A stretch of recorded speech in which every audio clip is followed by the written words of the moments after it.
Le procès historique de l'ex-dictateur Moussa Dadis Camara, qui répondait d'une série de crimes d'assassinat, violences sexuelles, actes de torture, enlèvement et séquestration, aura duré près de 2 ans.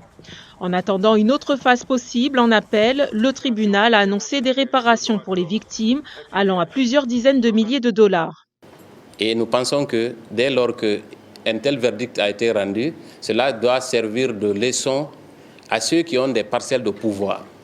Puisqu'au moment des faits, je crois que M. Moussa Dadis Camara et ses acolytes ne pouvaient pas imaginer qu'un jour, ils allaient répondre de leurs actes.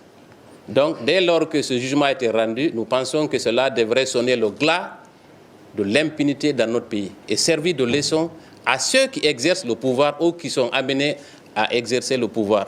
Le 28 septembre 2009, au moins 156 personnes ont été tuées par balles et objets tranchants, 109 femmes ont été violées et des centaines blessées dans la répression d'un rassemblement de l'opposition dans un stade de Conakry, selon une enquête de l'ONU. Aujourd'hui, on a un résultat favorable pour les victimes et pour le peuple de Guinée. Parce que moi, je dis toujours que le cas du 28 septembre, ce n'est pas seulement pour les victimes qui étaient au stade, mais c'est pour la Guinée et surtout pour l'Afrique, la sous-région. Aujourd'hui, ce procès s'est passé.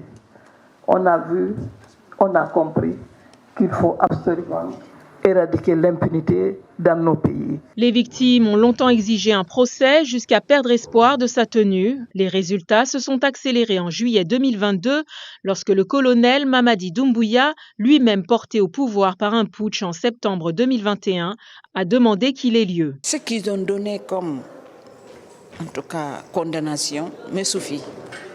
Je suis croyante. Les avocats assurant la défense de Dadis Camara ont indiqué qu'ils vont faire appel du verdict annoncé hier par le tribunal de Conakry.